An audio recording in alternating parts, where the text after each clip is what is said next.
We're here at the Disruptors for Spark Network with Chef Felipe Donnelly and pastry chef Melissa Weller. Thank you guys for being here. This is very Thank you for having us. Sorry for that. Thank you. Thank you. In many ways. So yeah, a little bit of background on both of you. Melissa is a master pastry chef, cookbook author. You'll shed more light on this, but I believe you started your career in like chemical engineering. So curious to hear more. Your mother, you're based out of Brooklyn, and I still remember the first time I had one of your croissants. And then we have Felipe Donnelly, dear friend, true inspiration, owner, executive chef of Colonia Verde, Cosmico and Casa by Colonia Verde, and Comparti, and oh my God, so many different things. Has been a great teacher to me. So thank you guys. We have not as much time as we had hoped, so I'm gonna just jump into it. Talk to me a little bit about how you got into the industry. You both are, I'd say you're continuing to break new ground in the industry. I really believe that. But yeah, tell me a little bit. Melissa, why don't you start? How you got? Okay. Let me know if you can't. Can you hear me okay? Yes. Okay, perfect. I'm a career changer. I'm older in the industry. I'm 48, and I didn't start working in the industry until I was about 30. I worked as a chemical engineer first. That was my training in college. In college, I double majored at international relations and spent a year in France and chemical engineering. And so I dreamed about doing something in food. That was in the 90s, and I really wanted to do something in food. And I just took the leap.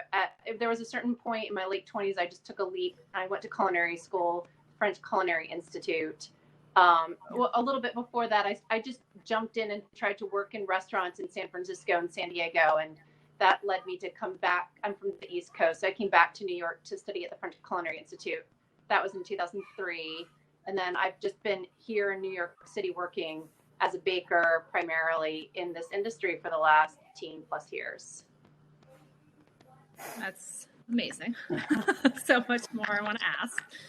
Felipe, you're also a career changer. Yeah, I feel like it's pretty much exactly the same thing. I did international relations as well, and a career change. I didn't do chemical engineering. However, I was in advertising, so very, very different. I think it was in 2011 where I completely changed careers and started cooking. And I did not do the culinary school thing. My wife and I started doing dinners at our house, and we started inviting random people. And we, due to the nature of me being extremely curious with food and knowing that it was something that I wanted to be looking at and dealing with and being a part of, we would be inviting 8 people to our house every week, totally different, and every week was a different menu, and trying to see if there was something that I could start going on. And essentially, I used a full year of inviting people to our house for free as my culinary education and seeing if it could work. Yeah. Wow. Yeah. I attended some of those. They're really fun. So, COVID has obviously continues to be a topic. I feel like in terms of breaking new ground, it was an opportunity to continue to break ground. And how do you feel like you've approached your career or your life with that as a theme, I guess? Felipe, if you want to start. Sure. I think there's nothing easy about what happened. There's nothing easy there's no way to ever say that what we went through as an industry and what we've gone through individually has been easy. We were slapped with one of those unpredictable events, one of those things that nobody could really even fathom as a worst case scenario. And I think us in the industry, we walk in the door always thinking, what is the worst case? What is the worst thing that could happen today, and how are we going to deal with it? Because that's the industry we work in. And it was one of those, we could have never imagined what just happened. And so dealing with these challenges, and I think that's part of the beauty of the industry that we do work in, is we deal with challenges on a daily basis. So it's one of those things that we are prone to know how to get through the worst cases. That's really, it's what I try to at least focus and tell myself every day that that's what we're good at. But rethinking career and rethinking the business plan was probably the most difficult part of all of this. And so, yeah, I think we went into the online world and we turned into a restaurant, into a virtual world, and it's still going. We still have Casa by Colonia Verde that's sending meals out on a daily basis. We send prepared foods, we send meal kits, we send retail goods, and we are also still very much involved in the new part of the business, which is a community focus, which was something that we weren't really involved with before the pandemic. And as soon as it hit, it was one of those, how have we not been doing this before? And so we are sending 500 meals more or less a week up to Harlem to an amazing group called Brotherhood Sister Soul, that's very much focused on right now helping the people that don't have access to food, which is a lot. It's a lot of them. So it's all part of it. Thank you. And how about you, Melissa? Well, I think my experience through COVID's been different in the sense that when we shut High Street on Hudson down in the middle of March, I don't think anyone anticipated how long it would last. And I just assumed that in a couple of months we'd be up and going again. Only High Street didn't reopen.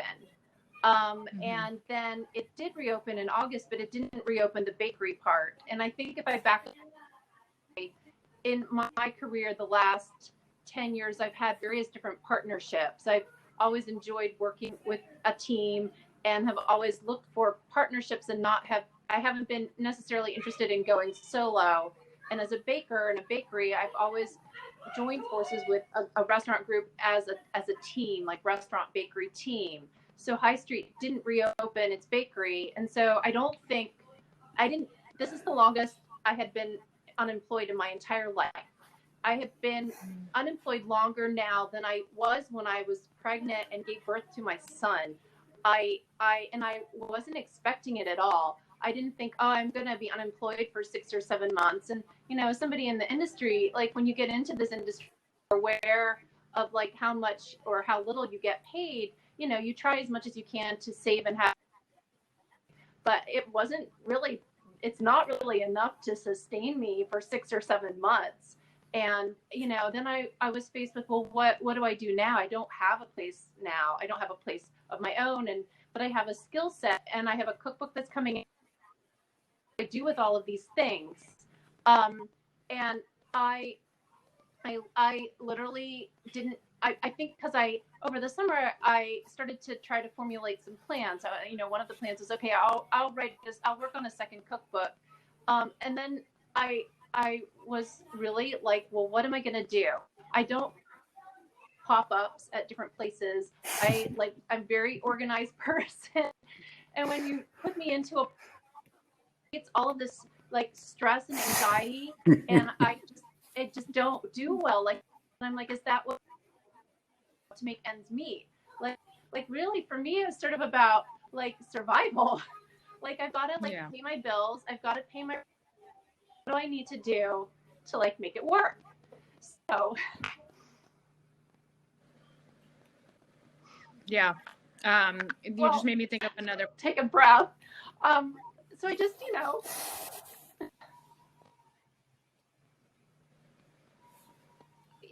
I basically just started putting the word out at mid-August, late August. And I'm like, it doesn't take, I have a great network. It doesn't take very long. And I was able to put together something that works really well for me right now. So I'm doing sort of a pop-up, but not a pop-up at Gertie in Williamsburg, which is my neighborhood where I live. So it works really well for me. I can walk there. I can create things for them that they need. It's a bakery, and everybody loves bakeries these days, especially something that's local like that and something that's doing good. And so I think for me in COVID and where a year ago, I don't really even know, except that I'll probably just keep looking for like these opportunities. And I feel actually really fortunate that I'm like where I'm at in my career, that I have a network and I can go out and around, because I know for a while, one baker who was unemployed, who was desperate, like lives in the Bronx, desperate to work, and was commuting all the way from the Bronx all the way to Greenpoint. That it was like an hour and a half commute each way, just because she was so desperate for a job. So I think I'm just really mindful of what done to our industry from that point of view mostly. Yeah. I think I'm going to join, since we have not as much time as I wanted to, I'm going to kind of join questions, which is on that note, on both of what you guys shared, like, how do you stay on track and like continue to be creative when you're exhausted? Like, I definitely know that feeling, and you're like, oh my God, I need to, okay, reinvent. And then also how that relates to like trends, it's like cooking for a trend, no, or, like standing out. So how does like one stand out? So there's a couple questions in there, and kind of respond as you wish. Whoever wants to start, actually. Yeah, I want to start off by saying, Melissa, I feel you, man. I feel you so hard, and I'm so empathetic, and we can talk after. We have a home in Williamsburg too. That's a big kitchen if you ever want some space too. This is crazy times. These are, and I think to answer your question, I think right now, who gives a shit about trends? Like, let's focus on what we need to focus on, and we need to ourselves to really put ourselves out there and try to, go with what we have. If it's a stew, it's a stew. If it's some beautiful cinnamon rolls that are the best you've ever had in your life, then that's what you have too. It's really it really comes down to, I think, what you're able to offer and what you're able to just put out, and that's the bottom line. And I think that might be the trend of like, just focus on yourself and put out your best product, and not to impress, but try to do it for yourself and for what people really want. I think that's one of the big things and one of the big learnings right now. I agree. Thank you. Melissa, thoughts? Yeah, I think I'm trends and what's happening right now. I'm pretty burnt out of having to make a cinnamon roll. I'm like always asked to do I'm asked to do the same things. I'm like asked and I think that's part of just what's happening right now, is taking care of oneself and taking care of your inner self and your emotions and your well-being. What's that? And to carve out time every day for yourself, which I'm really making more of a priority than I ever have. And then when I'm asked to do the same things that I don't really feel like doing, I'm okay with it. I just like put my head down and I just, want to keep going. And I think like the parts and the parts that to me aren't trends are the true parts to me. And I think I save those like for when I'm like not doing it professionally. Like, I think that's what happens when I'm just home with my family, and just, cooking more from my heart. And I think that's the part that I want to save and keep close to me. And if I have to make another chocolate babka, fine. That's what I'm known for. Do I want to make another chocolate babka? I don't need to. Do I love to teach people how to make it? Absolutely. And I think just trying to just take a day by day. And I don't know what the future will be, and no one knows what the future will be, but just, a day at a time for me. Melissa, thank you so much for your vulnerability and your honesty. And we have 2 more minutes, but I wanted to see if maybe I could ask the 3 of you some questions since we don't have Zach. Just a quick lightning. Caro, Melissa, and Felipe, who are your, sort of groundbreakers that you think are doing amazing things right now in New York City as well? didn't know I was going to ask questions. You're on the spot. I mean, I do want to shed light on. He's doing really incredible work. I wish that he could have been here today, but I want to give him a shout out. He's at Silver Masa and has incredible integrity when it comes to knowledge on corn and masa and food from Oaxaca. And certainly the people who are present on this panel today. But we have very little time. I want to speak, but that's my person. Who's next? Go, Melissa.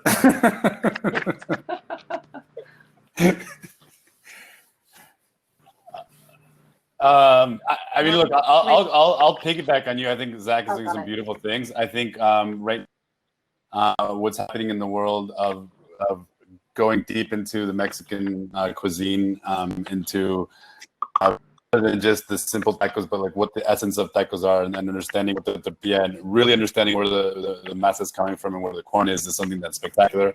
I feel Zach is gonna throw us to a whole new level, and a generation is about to just as well as the guys from All Things Good and Bed-Stuy. They're just killing it. It's really something that's spectacular and unseen, other than what you've seen at Cosme and Alto. It's unseen at the level of neighborhood that you just go and expect such amazing food. Agreed. Gave me the chills. Melissa, anyone that comes to mind for you? Are you? I'm sorry. I some of it's a little fuzzy on this end with the reception. The question is, who is a groundbreaker for you? Who is a groundbreaker for me? I think I admire Moonlin Tsai at Kopitiam, and I think I respect how hard she's worked through the whole pandemic, and how she's worked to feed the elderly Asian community in Chinatown who aren't able to get out of their homes to get food. And I think it's that community work that's really admirable to me. There are so many different restaurants that are doing more community work, and I think to me that's the most groundbreaking thing of the whole city and the whole industry. And I actually feel like New York. So I've had an opportunity in the last month to do some interviews, and I've noticed a lot of Chicago cooks and chefs, and I'm a little surprised by that, because I always consider Chicago such a great food community and town, and I think that they're coming here because of the ability for us to have outdoor dining the way we do, and I think that that's groundbreaking too. So I feel like there's a lot of good coming out of this difficult time. And Elizabeth, we had talked about Millie Peartree. Yeah. I posted something. She's doing incredible work. So calling her out. Shout out to Millie, who pivoted her catering company into feeding hungry kids in the Bronx. So that's really cool. Okay. I can't ask. Sigh. However, I do want to say to the people in the room, and we also put this in the general chat for all, hundreds of people attending, that is now the lunch break, and we have all of your restaurants linked in the booths and set up, so that everybody knows to go check it out and order takeout and partake and take a look around your websites, etc., etc. And Melissa, congratulations on your cookbook. Yeah. That's awesome. Thank you. Thank you guys so much. Thank you. Thank you for having me.